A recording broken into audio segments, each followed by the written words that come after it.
give presentations. So I feel very, very supported. And there was one time when I was terrified speaking at a big conference once where it was about 1,000 people and my knees were shaking and I was sure I wasn't going to be able to say a word. And I always remember this. I call it metaphysical Valium. I just suddenly stood there thinking, I can't do this. And my whole body felt like it was covered in a cloud of energy that all of a sudden I felt I could float. And I found myself speaking calmly and coherently and peacefully. And I kept thinking, what's going on? And it was like the most amazing thing. I wasn't afraid of anything.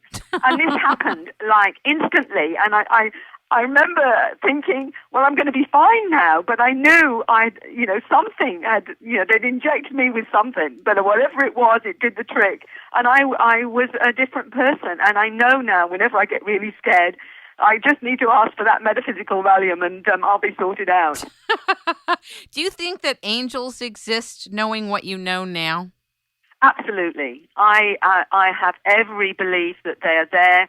I have every belief that the light is there and that all of us carry it. I think we are all amazing. We are amazing beings and we just don't know yet just how amazing we really are. And for me, it's about, honoring that in every single person I meet because we are. You get a little child of 3 and 4 that really, that they're only 3 or 4 in our terms, but can actually be our teacher. So, in Christian beliefs, I remember something that beautiful man from, I think he was a star being personally, Jesus said, I may be in the beggar in the street.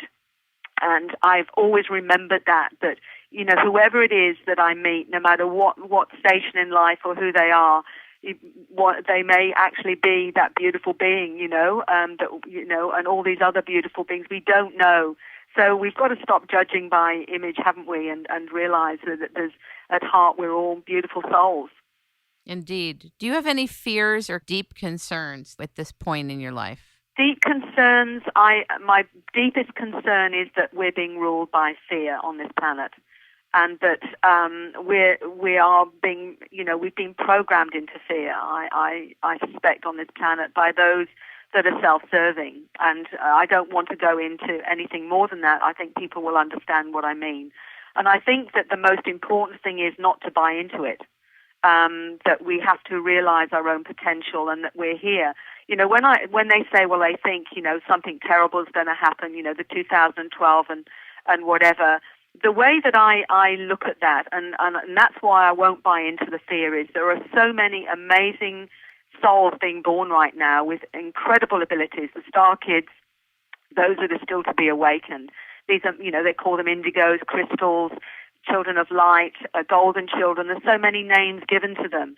Now, to me, it's illogical that all these amazing souls being born at the moment and have been born for the last 20 or 30 years are not being born to be taken out in some major catastrophe, in the next few years, because that would be illogical. I think they're being born because we are reaching an important part in our evolution, and they're here to be part of it, to participate in it, and to assist us in that transition. To me, that is what I would like people to hang on to and not to buy into the fear that's out there, because that just serves to trap you into a belief that you're powerless when in fact you're not. So for me, that's what I fear. I fear the belief in fear because that's what holds us back. That's great. That's a great paradox. I feel like I just entered the Gordian knot. I fear the belief of fear. Listen, I think that 2012 is a theater of what's going on. And what's being programmed into the mass mind is tremendous in terms of destruction and terror and fear and trauma and all that. And I love what you said. I appreciate that.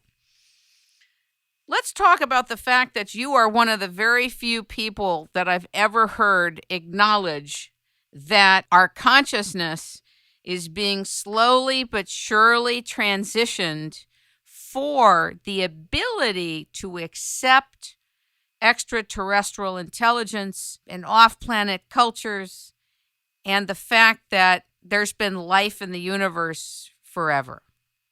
You didn't say it exactly that way, but basically I heard you in a video talk very eloquently about the fact that we're not all supposed to know right this second, or 10 years ago or 20 years ago, that the consciousness is not prepared collectively to know yet. People are waking up at different times and at different rates and levels.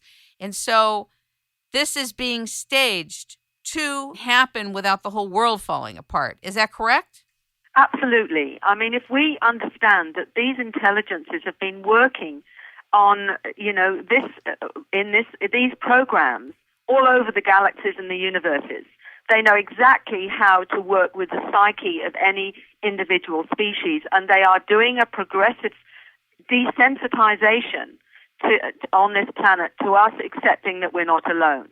And even though intellectually 78% of people now believe there must be intelligent life in the universe, that's one thing to intellectualize. It's another to integrate that it's happening, and it's been happening for millennia, that we are in fact hybrids and they are our protogeners in the first place. They came before we did and actually assisted us all through history in terms of even our religious paradigms.